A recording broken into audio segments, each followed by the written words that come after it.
All right. Hello, everyone. Thanks for joining today's webinar on guest access and internal sharing in Microsoft 365. Our topic is timely, especially given that just a month ago, Microsoft changed the default setting for guest access in Teams. So that's now set to on. So anybody that didn't already know that, that might be something you want to check on after this webinar if you haven't already. So now to introduce Habanero. At Habanero, we're really focused on helping organizations become better places to work. So with over 25 years in the collaboration and content management practice, we really continue to create these high-performing and much-loved digital solutions, and that's all based on the Microsoft platform for the most part. We've also carved out a really nice niche creating better workplaces, and that's through exceptional employee and customer experiences. So to continue with that, fostering great workplaces is fundamental to what we do as an organization. And it's also something that we've been recognized for well over a decade. So we were really proud to have been awarded the #1 workplace in Canada again, and that's for the last 3 years running by Great Place to Work. On top of that, Habanero has also been recognized for our employee experience consulting and digital business services by both ALM and Gartner. Habanero's long-standing partnership with Microsoft has been central to how we help our customers across North America. And along with our Microsoft partnership is our partnership with AvePoint. So Habanero, we're the exclusive partner of AvePoint in Western Canada. Today, we're going to be looking into how AvePoint solutions play into external collaboration and managing your Microsoft 365 environment. We're also going to talk to you about what's available out of the box, but it's worth noting that AvePoint has one of the largest development teams dedicated to the Microsoft platform outside of Microsoft themselves. And that makes them one of a few Tier 0 partners for Microsoft. And being a Tier 0 partner, that means that AvePoint customers are first in line often for new functionality in AvePoint Online Services. And that really helps them support that ever-evolving and ever-growing Microsoft 365 environment. So now to introduce our presenters. My name is Davis D'Souza, and I am the AvePoint lead for Western Canada with the Habanero Consulting Group. And with me today, leading the presentation, is Carmen Kurchun. Carmen is an infrastructure architect and our technical lead for the AvePoint practice. And now with intros out of the way, I'll hand it over to you, Carmen, to get started. Good morning, everyone, and thank you, Davis, for the introduction. I will start by saying that I feel like managing guests in Microsoft 365 is similar to managing guests at home, and I will explain a little bit why. When you invite somebody to come over to your place for a shorter or longer visit, you extend the invitation, you spend time with your guests, you expect them to behave based on certain house rules. If they stay longer with you, you will facilitate their ability to enter your premises or exit your premises when they need. And you will also expect them to leave after a while, packing their belongings only, and maybe 1 or 2 doggy bags. The same is true when it comes to Microsoft 365 and guests. You extend the invitation to those people that you need to collaborate with, or your organization employees need to collaborate with. They will spend time in various collaboration workspaces collaborating with your internal employees. But when that project is done, or when that experience should come to an end, you expect them to pack only their belongings, if they have any, and then leave your tenant. The same with the guest access. When your guests are leaving, you will start cleaning up. The same is true from my perspective when it comes to Microsoft 365. So we said that for longer guests, we want to facilitate their ability to enter and exit your house whenever they want. The same is true for Microsoft 365. You don't want to always give access to somebody when they need it, because that is going to introduce a lot of delays. So I'm going to introduce a metaphor, is a concept of a key. You will see that the keys have exactly the same cut because they need to give you access to the same entry door. The keys are totally different as a model of the key, because there are no two guests the same, or you might want to share or match the key with the personality of a guest. Let's just put it that way. So up to now, I used the word guest a few times. I think just to make sure that we are all under the same understanding what a guest is, I will try to give you the definition of a guest user from Microsoft. A guest is someone who isn't an employee, student, or member of your organization. They do not have a school or work account with the organization. Example for some, guests could be partners, vendors, suppliers, or consultants.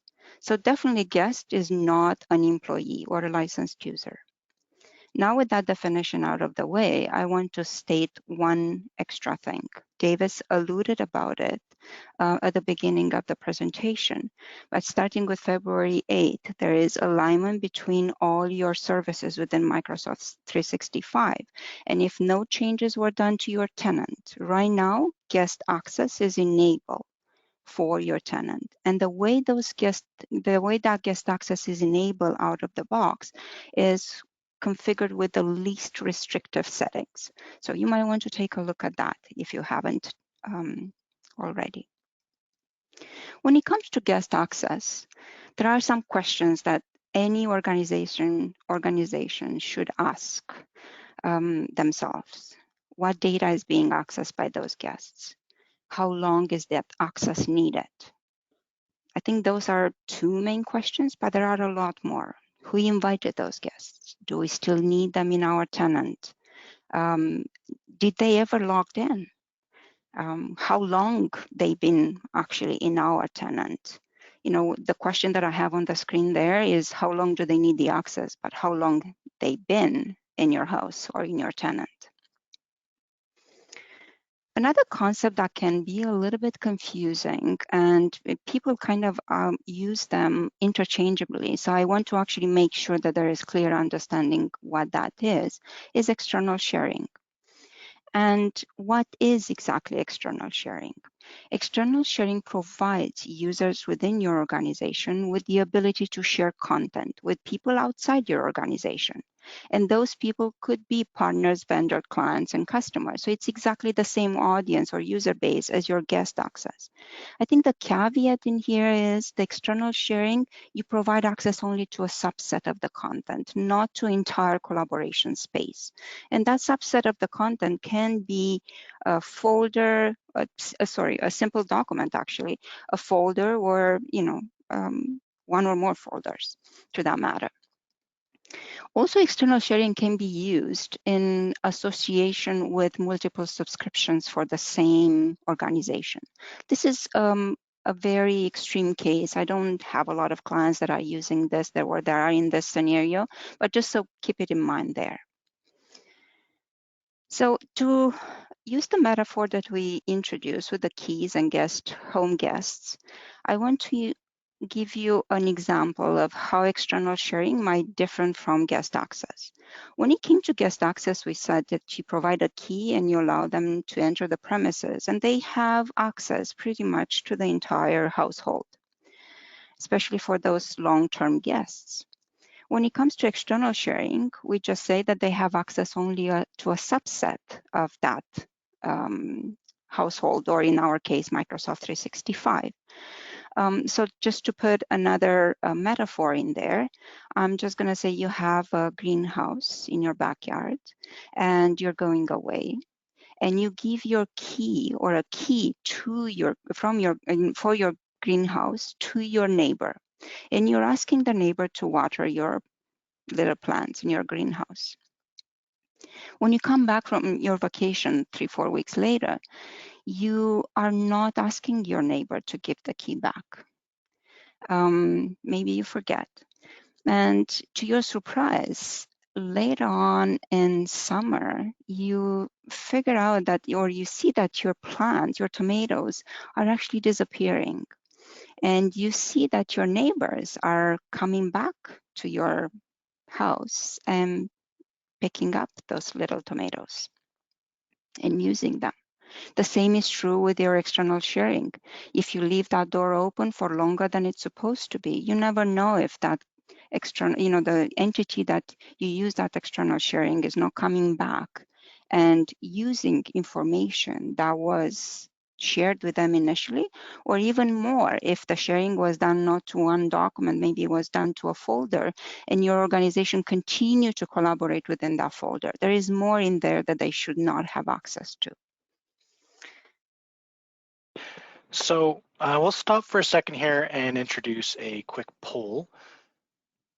So if you check your screens right now, there should be a couple options there for you, but we want to know, has your organization already put some thought into reporting requirements for guest and external sharing? So if you're not sure, the option's there, but if you're also in the process of getting that rolled out, let us know as well. We'd be interested to hear from you. So I'll leave this up for a few more seconds here, but it should be pretty quick.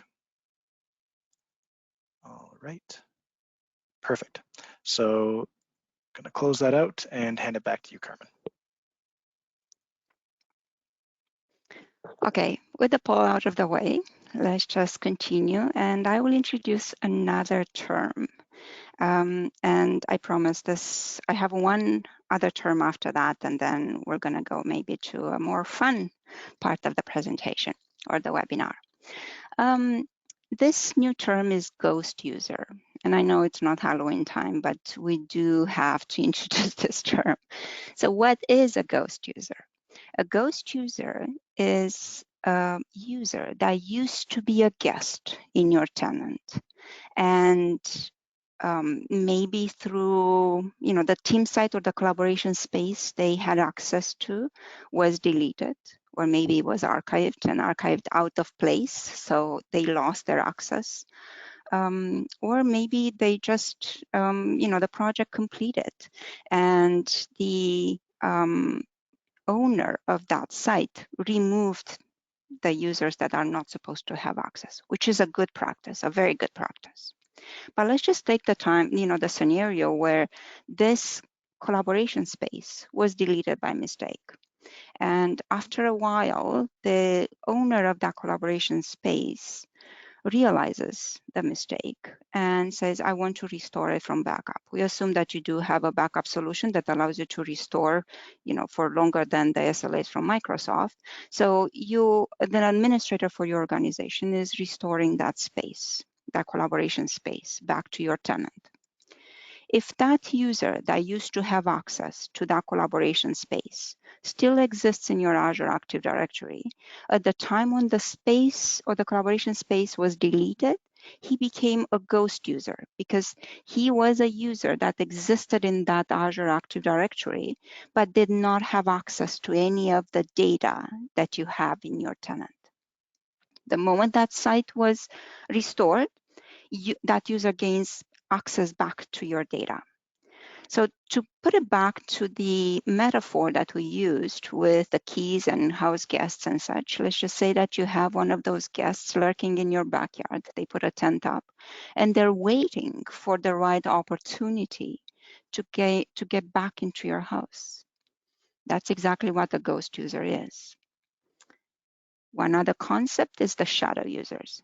If all the terminologies that we defined so far, guest users, ghost users, or external sharing, were related to external parties or external organizations, that was vendors, consultants, partners, the shadow user is actually related to your licensed users or your employees. So let's just give you an example to make this term a little bit more clear. In Teams, when an owner is adding a user or a guest or a member to enable them to collaborate in that collaboration space, a notification about that user being added is added or is mentioned into the general channel on the posts tab. So at least everybody is aware that so-and-so was added to the site with what kind of permission. And sometimes those users are added to enable them to collaborate, but sometimes they're added just to enable them to troubleshoot something. The procedure is once that troubleshooting experience is done, they should be removed. In the past, what happened, a lot of the service accounts, a lot of the technical accounts were actually added with permissions to SharePoint sites using the classic SharePoint permission to allow them to troubleshoot or to allow them to help the users through various tasks. That capability right now, it's still available in SharePoint Online modern sites. There is not part of the group, Microsoft 365 group owner membership, but those SharePoint classic permission groups still exist. If users are added to those groups, you don't see notification in your teams, and you might not see those users that are added to those permissions. So let's just take an example of a highly confidential site. For example, merger or organization or rework within your organization. This data, the data that is shared or the data that is created in that collaboration space, it's critical, it's highly sensitive. And you want to know that access to that information is given only to the people that are supposed to have access or to a subset of admin accounts, and you want to know who those admin accounts are or service accounts. And one of the service accounts that will need access might be the backup, for example. So you don't want to go ahead and remove everybody who's a shadow user, but you want to actually make sure that at least you know who's configured as a shadow user, who is given permission through the back end on those classic SharePoint groups to your collaboration spaces. With the definitions and terminology out of the way, when we started this webinar, we had 6 keys in our vault. Right now, we enable guest access. We invite guests over to our tenants, and we have only 3 keys in our vault. We are missing 3 keys, and we hope that those 3 keys are given to guests that are still needed to be in our tenant to collaborate with our users and not actually being lended to users that are ghost users. That hope is not really good enough. We want to actually make sure that that is the case. And sometimes it's difficult to make sure that that's the case because there are so many settings where the guest access is configured and it becomes enabled. And those settings could be easily be changed by people that have access, proper access, like a global admin. And there are organizations out there that have more than one global admin, in which case a change can be made to that configuration for external sharing, and not everybody is aware of. There are no notification built into the out of the box right now to put that information forward to everybody that should be in the loop. So some best practices, and I think you kind of come out to those, listening to what we talked so far on your own, but just to reiterate them. Consider a proper invitation process for your guests to enable your users to collaborate only with external parties or third parties that they're supposed to collaborate with. Implement an approval process or consider an approval process. While a global admin or an administrator within your organization might be the person that allows that, that adds that domain to the proper places where it's supposed to be configured, he is not a decision maker if that domain should be added as an allowed domain. Introduce or consider best practices when it comes to authentication. And something that comes to mind in here is, do you want your user to invite organizations that do not have an identity in the cloud? You might not want that because your your guest users at that time are not properly managed, and you need to know that.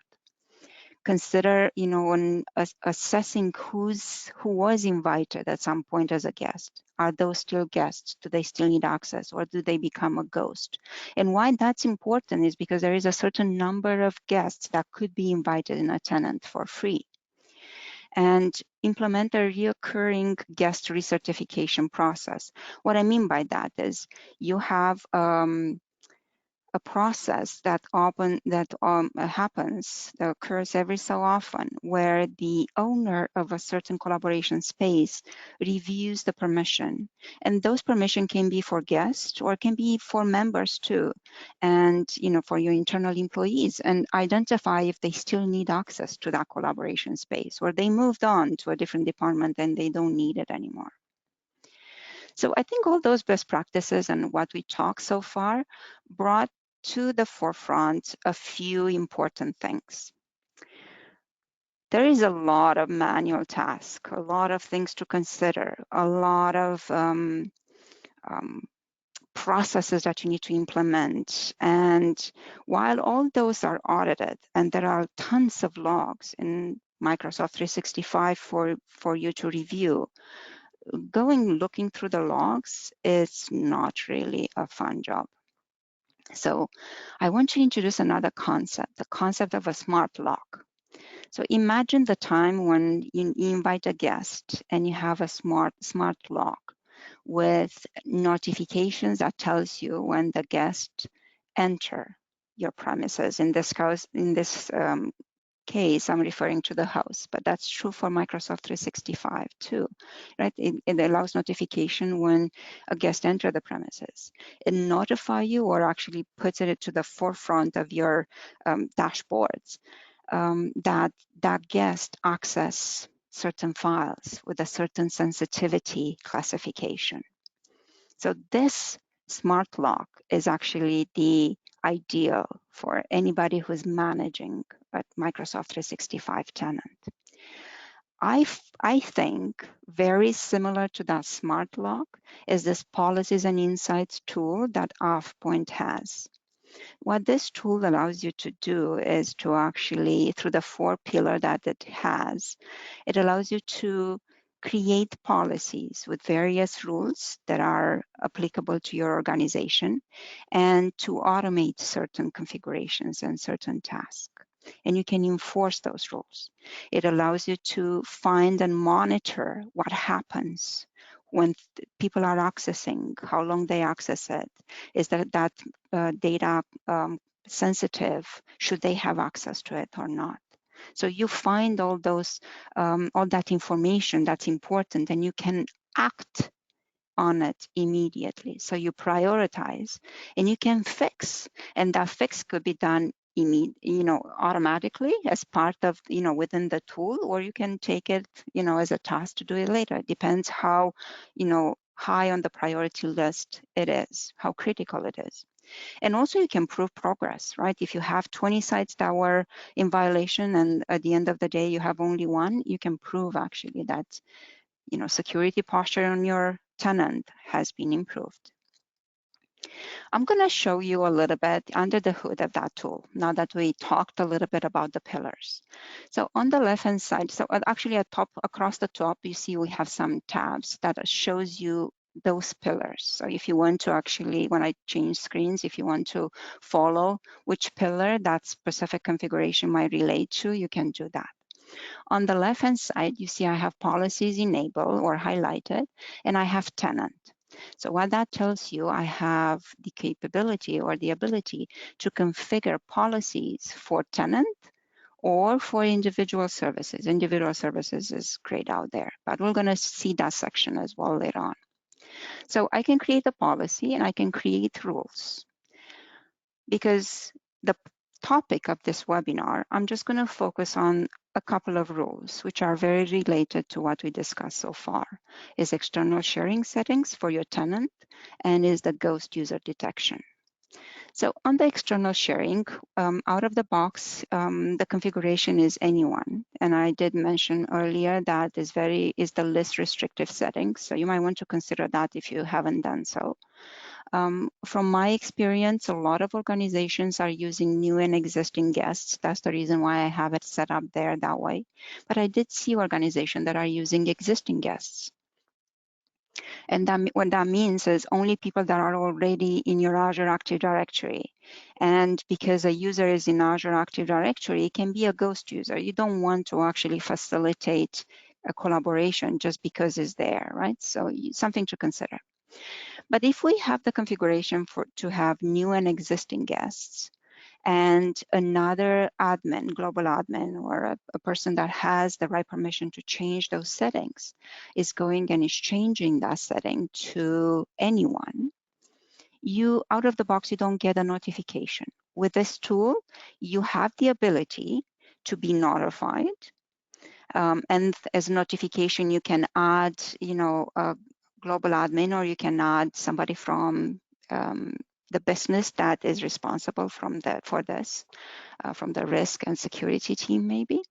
And also you get the ability to configure an action. So if a violation is raised, if a change is made to this policy, you can reset it back to what it was, which is very, very handy. When it comes to ghost user detection, the same is true. It detects the user, and you can also add an action by deleting the user once it was detected as a ghost. And you can also have those notifications. I mentioned that earlier that I will show you a few rules for a policy that was created for individual service. You see on the left-hand side, I have individual service highlighted right now. On the middle pane there, you can see the service that I selected as Teams. And I do have a different set of rules available to me to use. And I will keep this true to the same topic, which is the external sharing, guest access, ghosts, and so. And we're going to talk about maybe classification enforcement as a rule, or removing shadow users, or external sharing settings, or direct sharing prevention. And the same is true when it comes to services, individual services policies and rules. You can apply a fix, like an action to that rule, and you can send notification, because this is specific to a certain collaboration space. This rule, you see there is a checkbox underneath there where you can say, I want, actually, besides the tenant admin or the service admin to be notified, I want the team owner or the group owner to be notified as well. So even more notification, and without having that one-on-one reaching out for it, is done for you by the system. So all those were under the automate and enforce pillar. We move right now to the find and monitor pillar across the top there. And with this dashboard, you can see at a glance quickly which services are in compliance, which services raises violation. And what this allows you to do is to actually prioritize and fix the issues or the violation that were identified. So on the previous screen, we had two services, and there were teams and groups. In this screen here, we can see because of the object name, under the object name, you can see the icon. Those are violations for a group, a Microsoft 365 group. And you have two examples of violation. Based on the rules that you have, the violations are more or less what you see on the screen. So I have a violation, I have a rule to notify me when the group visibility in Outlook is changed. And I have a rule to actually raise a violation when the privacy restriction of a group is changed. So let's just say in your organization, you want to create only private groups, but no public groups. If that changes, an owner of a group changes that, and a group becomes public, a violation is raised. And you can select one or two or more items on this list, and you can apply the fix button at the top to fix those violations and set the configuration to what it used to be. And through this screen, you can see that you can prove progress. So when we started, we have 30-something violation. Right now, from the screen, you can see I have only one, the top one, right? Where I have sensitive information and I have a high-risk object that I need to look at. So I can quickly show the progress. I can quickly show how the security posture of my data, my tenant and the data, the risk associated with my data, the data in my tenant is being improved. Just to recap, we can create with this tool tenant and individual services policies. We can attach actions to those rules that are associated with those policies, and that would allow us to automate a lot of the fixing. We can revert configuration and to avoid drift. And remember that external sharing configuration at the tenant level. We have built-in notification, and you saw there is so much flexibility for who gets notified in here. And you can prove very easily, you can prove the progress through rich dashboards and information that's at your fingertip. Awesome. So that gets us pretty close to the end of our presentation here. We have some time for questions in a second, but we want to just launch a quick poll. So really just interested if anybody on the webinar here would be interested in a follow-up conversation, whether that's about external collaboration in general with what you have out of the box, or if you'd like a little bit more of an in-depth look at policies and insights from AvePoint. We've covered just a fraction of the functionality today, so this would be a good chance for a bit of a deeper dive. AvePoint also helps in managing and migrating and protecting content in Microsoft 365. So if you're interested in chatting about backing up your content or governance, that's another topic we can look at too. So it looks like most people have had a chance to answer, so we're going to close this out and we'll move on to some questions here. All right. So Carmen, we have a handful of questions in the queue here. I don't think we're going to be able to cover everything today. So if we didn't get to your question today, we'll follow up with you after and answer one-on-one. But to start off, is there a limit on the number of guest accounts in a tenant? So that the answer to that question is twofold, I think it's called. There is a limit when it comes to free access, free guests, and there is for each licensed users, you can have up to 5 guest users, free guest users. However, there are capabilities. If you are in Azure AD Premium P2, you can enable Azure Directory or Azure Active Directory external identity, and based on a monthly number of active users, you might be charged, and you can go beyond that 5 guest user per licensed user limit. But there is a charge to it. Okay, thank you very much. So next I have, is there a way to have everything set to default for external sharing disabled? Okay, so we want to set all external sharing to disabled, but only enables certain teams or SharePoint sites to have external sharing. Unfortunately not, because there is a cascading of configuration. So you have to have it enabled at the top, like at Azure and Microsoft 365 groups and the service level in order to have it for a certain collaboration space. So you will have to have it enabled all the way. What you could do through manual intervention or scripts, you can disable one-on-one that external sharing at the collaboration space level and leave it enabled only for some. Like you can disable it for certain SharePoint Online sites, but leave it enabled only for some. There is a lot of manual intervention at that time. I suggest if you want to do that, look at a tool that allows you to do provisioning for those collaboration spaces, and then you can set the guest access during the provisioning process rather than have it as a task after the fact because it adds a lot to the provisioning time, and it also adds a lot of room for errors. Right. Okay. There's a question that's somewhat similar, I think, and it goes, is there a way to block only one department from using guest access anywhere? So per user setting instead of per peer group or team or site setting? I don't think there is a way to do it. Once you have it enabled on your tenant, you could create collaboration spaces for that department. But if you enable it, if you attach that settings to a user, you don't know if that user is actually part of that department or not, even though, or that department collaboration space, even though he might be part of that department in your Azure Active Directory is a setting for that object. So I would say no to that.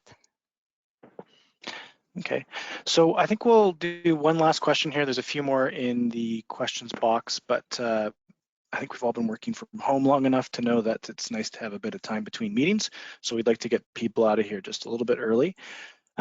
So last question before we wrap up here. Can guest users be set to expire based on date? Yes, there is that opportunity or option there or capability there to allow you to expire based on a certain date. I'm struggling a little bit to agree with that configuration because from my experience, you invite a guest to collaborate for with a group of people within your organization on a certain collaboration space. But you need to look before you expire that guest to see if that guest was not invited to collaborate with another group of people for a different project that you are not aware of. So making those expiration on a date, you can impact deadlines or critical creation of documents, and it's not a great user experience. So if you want to balance user experience and security, you have to find that fine line there of how you handle this. Awesome. Well, thanks so much, Carmen. I think we're ready to wrap up for today, but just so everyone knows, I'll be working on following up with a recording of the webinar. So if anybody had to leave halfway through or has a colleague they'd like to share that with, please feel free. Also, once again, if there are any questions that got left over, we'll follow up with you on a one-on-one basis, or if anything comes up in the future, we'd be happy to chat. So from everybody here at Habanero and for the folks at AvePoint, thanks so much for joining us today, and we look forward to seeing you again soon. Goodbye, everyone.